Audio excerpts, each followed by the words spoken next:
ഇന്ന് സർക്കാർ ജീവനക്കാരിലെ ഒരു വിഭാഗം ആൾക്കാർ പണിമുടക്കുന്നുണ്ട് എന്നുള്ളതാണ്. അതുമായി ബന്ധപ്പെട്ട വിശദമായ റിപ്പോർട്ടാണ് നമ്മൾ ആദ്യം പ്രേക്ഷകരിലേക്ക് എത്തിക്കുന്നത്. ഇപ്പോൾ പ്രതിപക്ഷ സർവീസ് സംഘടനകളും CPIയുടെ സർവീസ് സംഘടനകളുമാണ് പണിമുടക്ക് പ്രഖ്യാപിച്ചിരിക്കുന്നത്. പണിമുടക്കിനെ നേരിടാൻ സർക്കാർ ഡയസ് നോൺ പ്രഖ്യാപിച്ചിട്ടുണ്ട്. CPI സർവീസ് സംഘടനയായ ജോയിന്റ് കൗൺസിലും UDF അനുകൂല സർവീസ് സംഘടനയായ സെറ്റോയുമാണ് ഒരേ ദിവസം പണിമുടക്ക് നടത്തുന്നത്. പങ്കാളിത്ത പെൻഷൻ പിൻവലിക്കുക, DA കുടിശ്ശിക അനുവദിക്കുക, പുതിയ ശമ്പള പരിഷ്കരണ നടപടികൾ ആരംഭിക്കുക തുടങ്ങിയ ആവശ്യങ്ങൾ ഉന്നയിച്ചാണ് പണിമുടക്ക്. പ്രതിപക്ഷ സംഘടനകളും CPIയുടെ ജോയിന്റ് കൗൺസിൽ നടത്തുന്ന പണിമുടക്കിനെ നേരിടാൻ സർക്കാർ ഡയസ് നോൺ പ്രഖ്യാപിച്ചിട്ടുണ്ട്. പണിമുടക്ക് ദിവസത്തെ ശമ്പളം ഫെബ്രുവരിയിലെ ശമ്പളത്തിൽ നിന്ന് കുറവ് ചെയ്യും.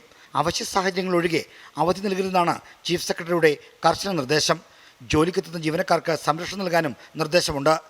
പ്രതിപക്ഷ സംഘടനകളുടെ സമരം സർക്കാരിലെ ചില ഓഫീസുകളൊഴികെ സാരമായി ബാധിക്കാനിടയില്ല.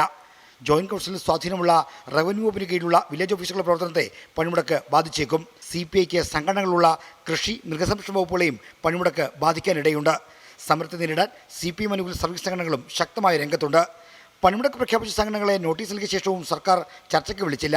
ജനാധിപത്യ വിരുദ്ധമായ ഈ സമീപനം ഇടത് സർക്കാരിന് ചേർന്നുള്ള വിമർശനം ശക്തമാണ്. പണിമുടക്ക് പ്രഖ്യാപിച്ച CPI സംഘടനകളെ അവഗണിക്കുന്ന സന്ദേശമാണ് സർക്കാർ ഇതിലൂടെ നൽകിയത്. 24 തിരുവനന്തപുരം.